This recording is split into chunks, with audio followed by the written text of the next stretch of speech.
Hello everyone, welcome to Black Mirror Horror. कैसे हैं आप सब? आई होप आप सब ठीक होंगे। आज मैं आप सभी के लिए विप्र चंडालिनी का दूसरा भाग लेकर आई हूँ और उम्मीद करती हूँ कि आपको ये कहानी पसंद आ रही होगी। अगर आपको ये कहानी पसंद आ रही हो तो इस वीडियो को लाइक और चैनल को सब्सक्राइब ज़रूर कीजिएगा और साथ ही बेल आइकन को भी ऑन कर ले ताकि हमारी कहानियाँ आप तक पहुंचती रहे। अब तक आपने सुना कैसे प्रकाश, जो अपने दोस्त मनोज के घर आया हुआ था और उसे उसी गांव में तांत्रिक से मुलाकात होती है जो विप्र चंडालिनी की साधना का ज्ञान देते हैं, जिसके बाद प्रकाश ने अपनी साधना शुरू कर दी। अगर आपने इस कहानी का पहला पार्ट नहीं सुना हो तो पहले उसे सुन ले, उसके बाद ही ये वाला पार्ट सुने। तो चलिए अब और ज़्यादा देर न करते हुए कहानी को आगे बढ़ाते हैं। देखते ही देखते कुछ दिन बीत गए और आखिर प्रकाश को जिस दिन का बेसब्री से इंतज़ार था वो दिन आ चुका था।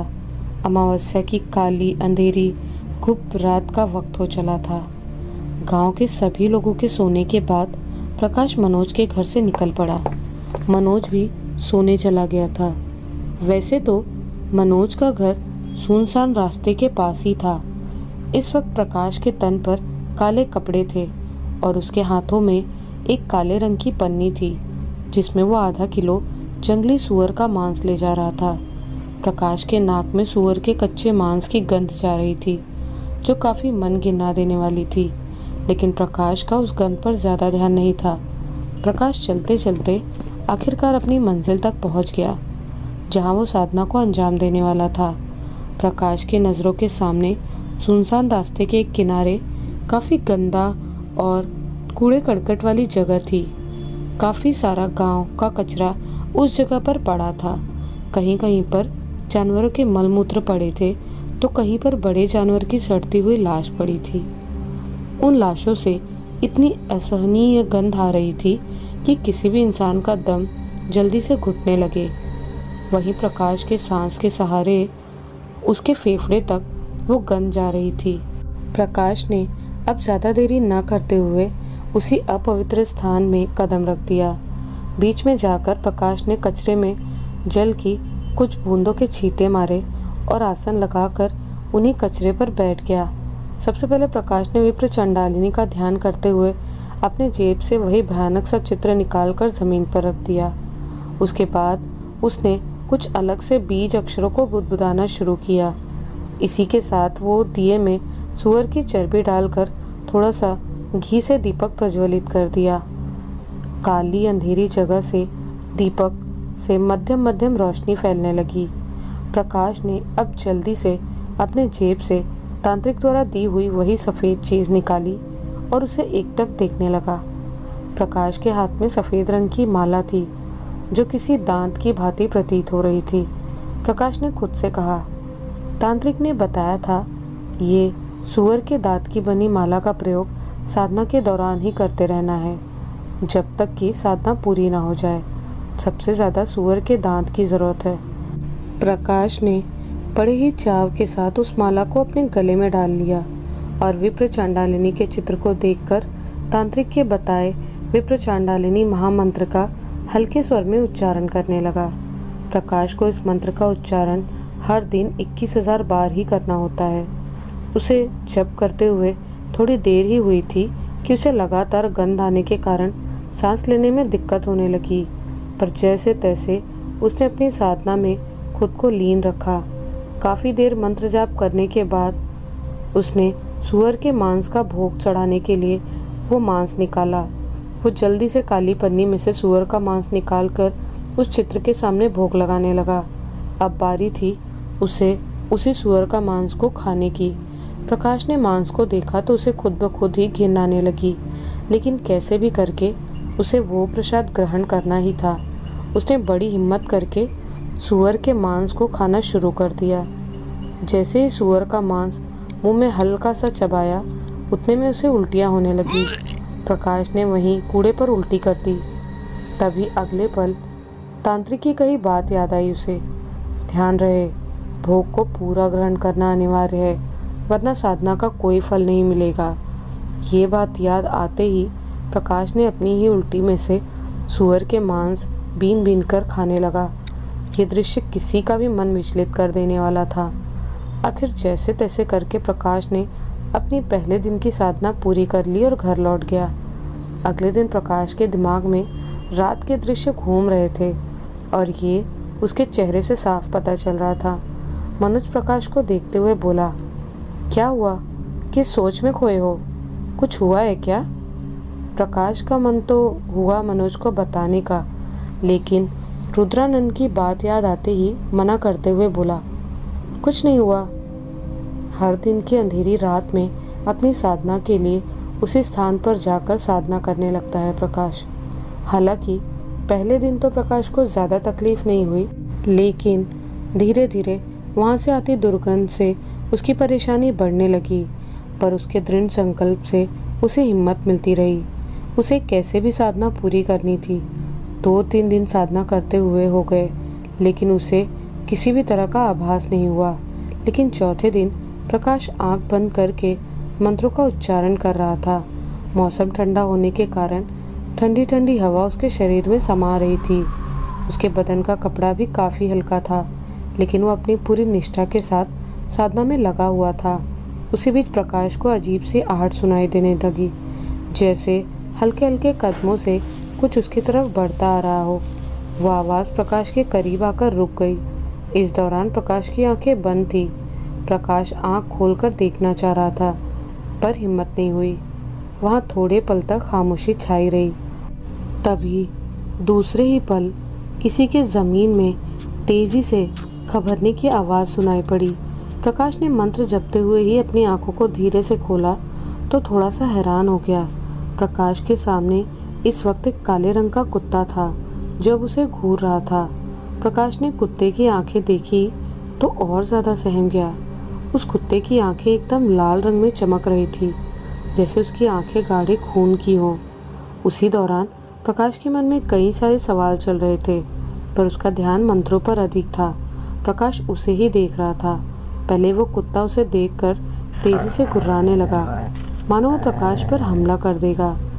लेकिन वो कुत्ता वहाँ से उठकर दूसरी तरफ जाने लगा, जहाँ पर वो सड़ी हुई लाश पड़ी थी, जिसमें से काफ़ी ज़्यादा दुर्गंध आ रही थी। वो कुत्ता अपने खूंखार दांतों को बाहर निकालकर उस सड़ी हुई लाश के ऊपर टूट पड़ा। उसके तेज दांत सड़ी हुई लाश की हड्डियों को इतनी ज़ोर से चबा रहे थे, जिसकी आवाज़ से प्रकाश के मन में डर घर करने लगा था। यदि वो प्रकाश पर हमला करता तो उसे काफ़ी नुकसान पहुंचा सकता था। न जाने क्यों उसने प्रकाश को छोड़ दिया था। प्रकाश ने मन ही मन में खुद से कहा, मुझे जल्दी जल्दी साधना पूरी करनी चाहिए, कहीं अब ये मेरे ऊपर भी हमला ना कर दे। प्रकाश का मंत्र जाप भी पूरा होने पर आ गया था और भले ही वो कुत्ता जानवर की लाश खा रहा था, लेकिन उसकी नज़र प्रकाश पर ही टिकी हुई थी। कुछ देर बाद प्रकाश ने मंत्रों के जाप पूरे करके अपनी नज़र से कुत्ते को फेर कर देखकर कुछ सोचने लगा। प्रकाश ने अपने मन में विचार करते हुए कहा, क्या मुझे सूअर का मांस भोग देने के लिए पन्नी से निकालना चाहिए? कहीं से सूअर के मांस की गंध प्रभावित ना कर दे। आखिर अब मैं भोग कैसे दे पाऊँगा? क्या करूँ? इस कुत्ते को कैसे भगाऊँ? ये सोचता हुआ जैसे ही प्रकाश ने दोबारा उस कुत्ते को देखने के लिए नज़रें घुमाई तो प्रकाश एकदम से शॉक्ड हो गया। प्रकाश की आंखें सामान्य के मुताबिक और ज़्यादा फैल गई। उसने देखा कि वो कुत्ता अब उस जगह पर मौजूद नहीं था, मानो वो कुत्ता एकदम से ओझल हो गया हो। प्रकाश इधर उधर नज़र फेरने लगा, पर उसे वो कुत्ता दिखाई नहीं दिया। प्रकाश ने फिर से खुद से मन में कहा, इतनी जल्दी और बिना कोई आवाज़ किए आखिर कैसे गायब हो गया?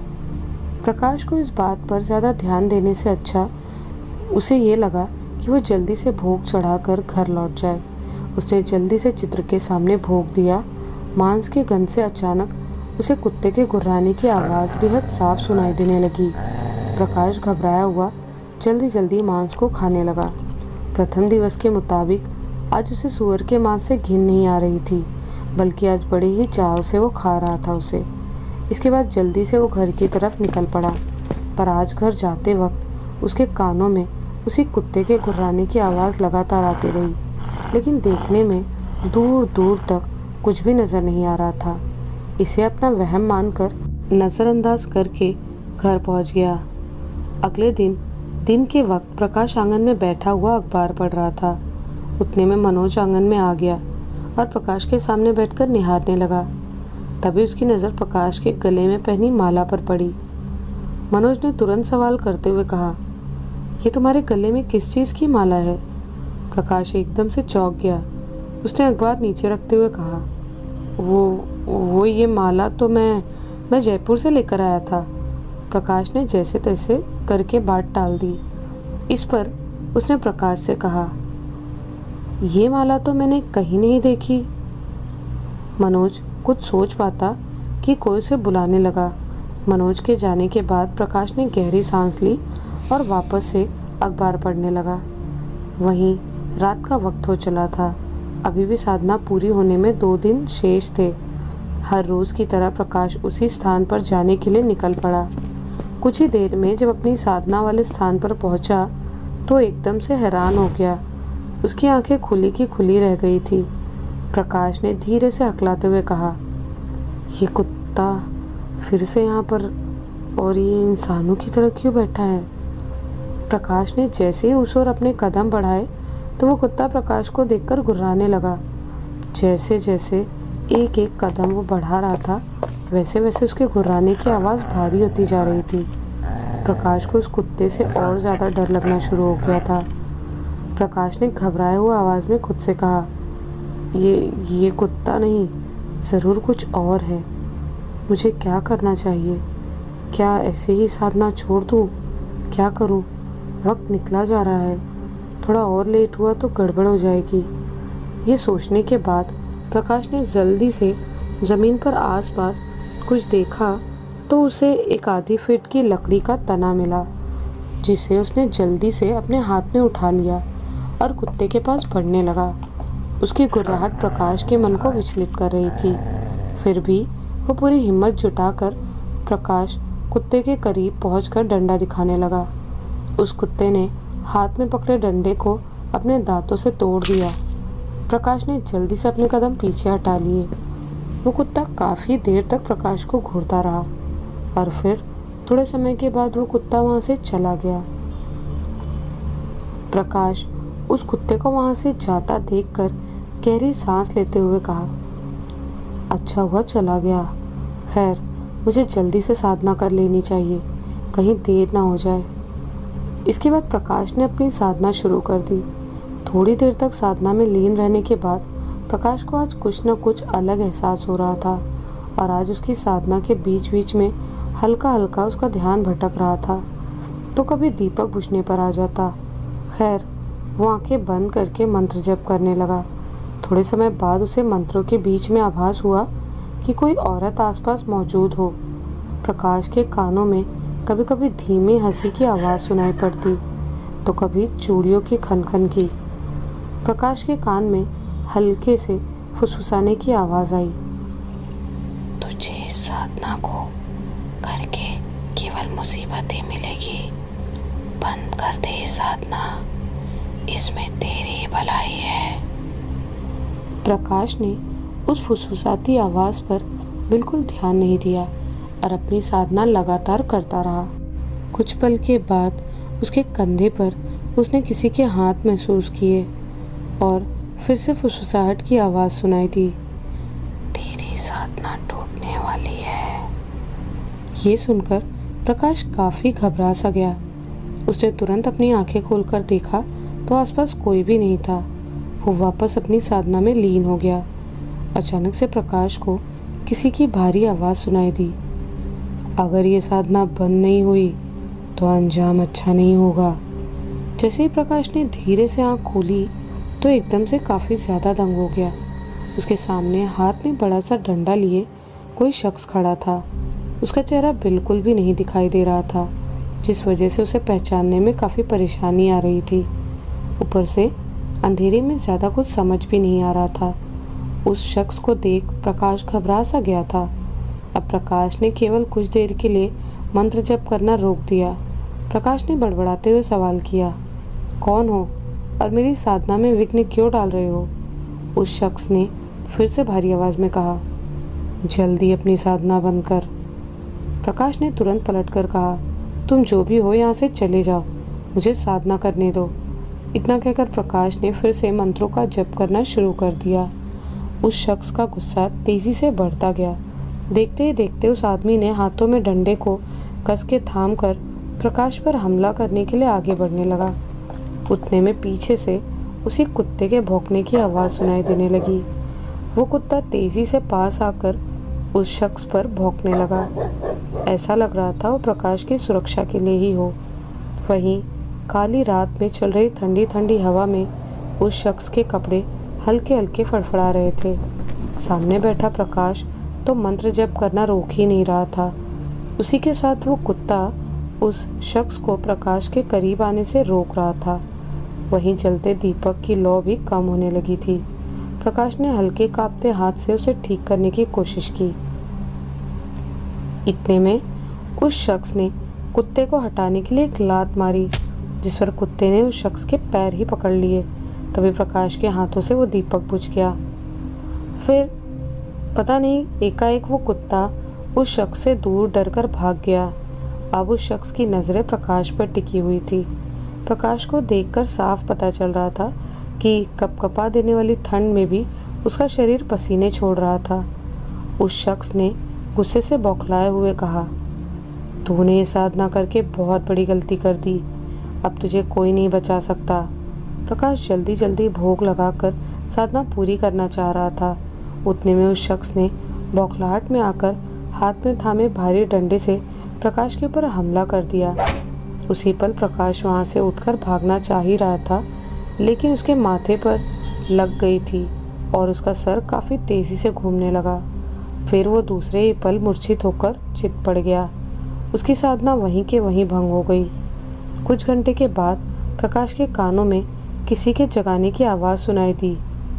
ए उठो, कौन हो तुम और इतनी सुबह इस जगह पर क्यों सो रहे हो? उस आदमी के काफ़ी कोशिश के बाद प्रकाश आखिरकार जाग गया। वो एकदम से हैरानी के साथ खड़ा हो गया और आसपास देखने लगा। प्रकाश अभी भी उसी कचरे वाली जगह पर पड़ा हुआ था। वो आदमी प्रकाश से सवाल करते हुए बोला, आखिर तुम यहाँ क्या कर रहे थे और तुम्हारा घर कहाँ है? उस आदमी के सवाल पर प्रकाश ने जैसे तैसे कोई बहाना बना दिया और घर की तरफ लौट आया। वहीं मनोज इतनी सुबह प्रकाश को बाहर से आते देखकर सवालों के पहाड़ खड़े कर दिए। तुम इतनी सुबह कहाँ से आ रहे हो और कुछ दिन से ठीक से बातचीत भी नहीं करते? कहीं तुम किसी साधना के चक्कर में तो नहीं ना? मनोज के मुंह से सुनकर प्रकाश तुरंत घबरा गया और प्रकाश घबराई हुई आवाज़ में बोला, नहीं नहीं, वो तो मैं बस टहल कर आ रहा हूँ। प्रकाश को पता था मनोज के सवाल इतनी जल्दी खत्म नहीं होंगे, इसीलिए वो बहाना बनाकर घर के अंदर चला आया। मनोज उसे देखकर अपने मन में बोला, ज़रूर प्रकाश मुझसे कुछ छुपा रहा है, पता करना पड़ेगा। वहीं कुछ देर बाद प्रकाश अपने कमरे में लेटा हुआ था और वो एकटक छत को निहार रहा था। वो किसी ख्यालों की गहराई में खोया हुआ था। प्रकाश खुद से बड़बड़ाते हुए बोला, कल रात वो औरत कौन थी? क्या मेरी साधना टूट चुकी है? अगर हाँ, तो क्या विप्र चांडालिनी मुझे चांडाल योनि में लेकर जाएगी?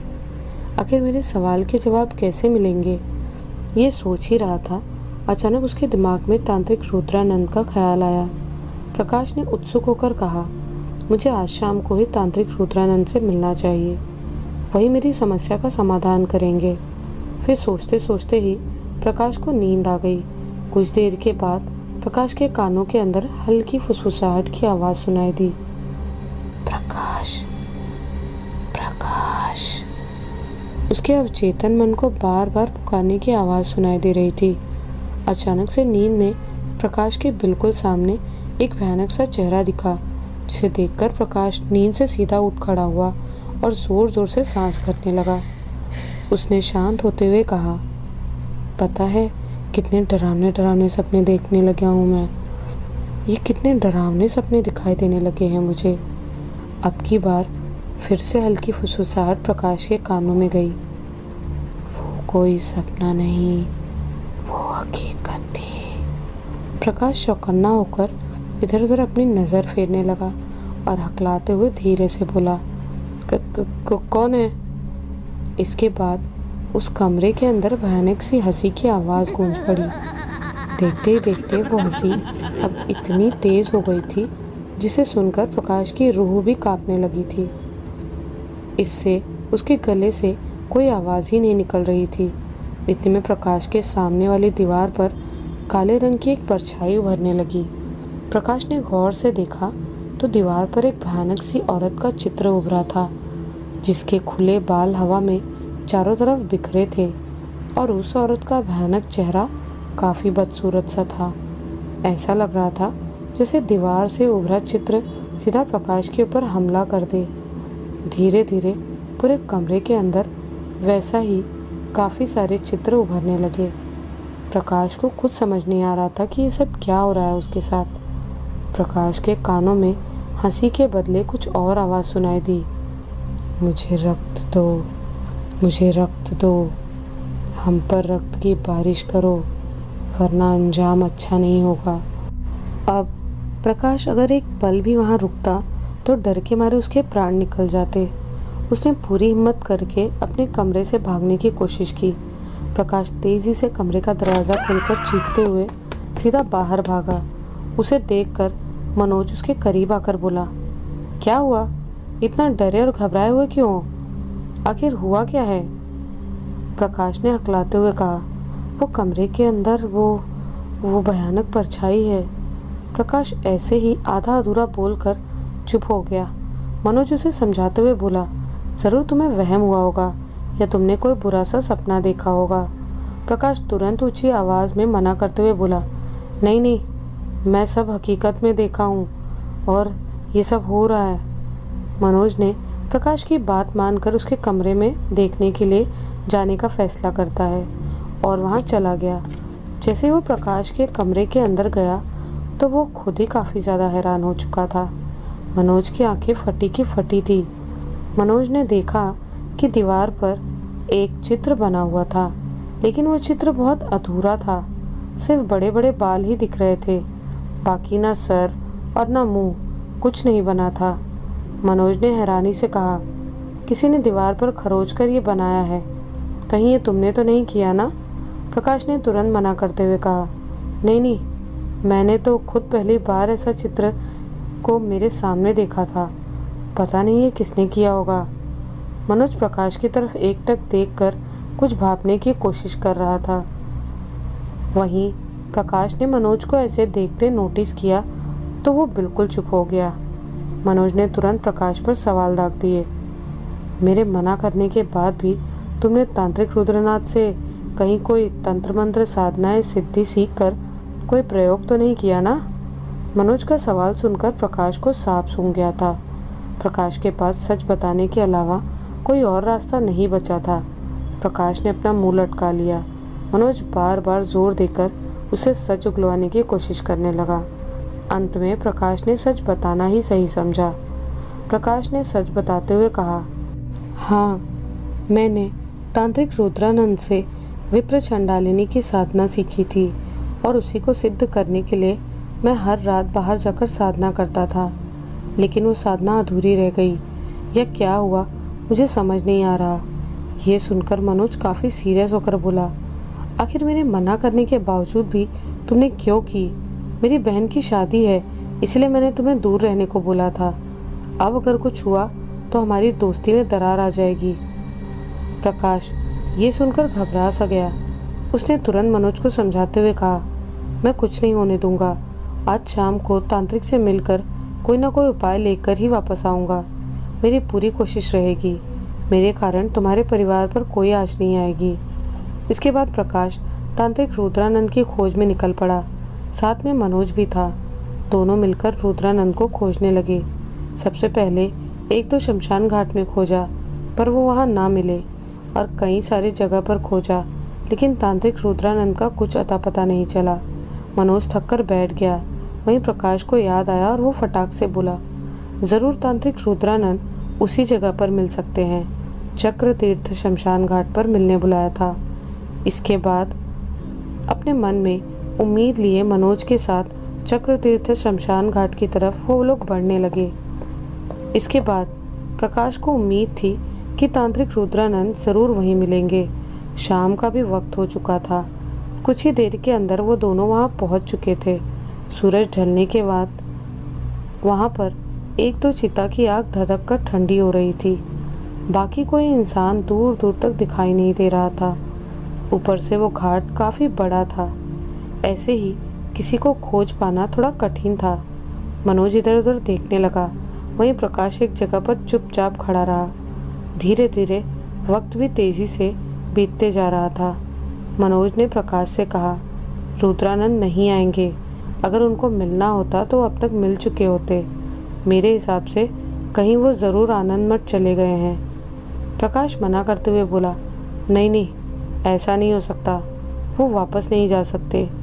इस पर मनोज ने आगे से कहा, अगर तांत्रिक रुद्रानंद आनंद मठ चले गए तो उन्हें ढूंढना काफ़ी असहज हो जाएगा। बिना उनकी मर्जी से कोई उनसे मिल तक नहीं पाता। काफ़ी देर होने के बाद प्रकाश की उम्मीद भी खोती हुई दिखाई देने लगी। प्रकाश ने निराशा के साथ कहा, तो तांत्रिक रुद्रानंद से मिलने के लिए आनंद मठ जाना होगा। मनोज ने कुछ पल मौन रखने के बाद कहा, हाँ प्रकाश, अगर स्थिति ठीक ना हुई तो जाना पड़ सकता है, पर मुझे उम्मीद है वो यहीं मिलेंगे हमें। निराशा के साथ दोनों घर आ गए। प्रकाश को खुद के ऊपर काफ़ी अफसोस महसूस हो रहा था। इसी गम में पूरा डूब चुका था वो। अब तक दोनों घर आ ही गए थे। रात हो जाने के कारण प्रकाश खाना खाने के बाद अपने कमरे में सोने जाने लगा। उसने जैसे ही अपने कमरे का दरवाज़ा खोला तो कमरे में लाइट बंद होने के कारण अंधेरा पसरा हुआ था। प्रकाश ने अंधेरे में थोड़ा आगे बढ़कर जल्दी से लाइट जला दी। जैसे ही बल्ब की रोशनी पूरे कमरे में फैली तो प्रकाश की नज़रें सीधा दीवार पर पड़ी, जिसे देखकर उसके पैरों तले ज़मीन खिसक गई। प्रकाश के हाथ पांव पूरे ठंडे पड़ चुके थे। उसकी आंखों में डर साफ नज़र आ रहा था। प्रकाश का डर इतना बढ़ने लगा कि वो काफ़ी ज़ोर से चीख पड़ा। आखिर प्रकाश ने ऐसा क्या देख लिया था?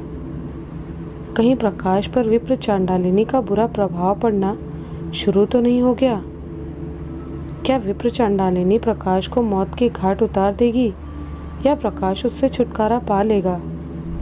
इन सभी सवालों के जवाब आपको मिलेंगे इस कहानी के अगले और आखिरी भाग में बहुत जल्द। तो मैं मिलती हूँ आप सभी से इस कहानी के अगले और आखिरी भाग में बहुत जल्दी। तब तक आप हमारे चैनल पर बने रहें और इस चैनल पर और भी ऐसी ही कई खौफनाक कहानियाँ मौजूद है जिसे आप सुन सकते हैं। तब तक के लिए अपना ख्याल रखिएगा। जय माँ काली।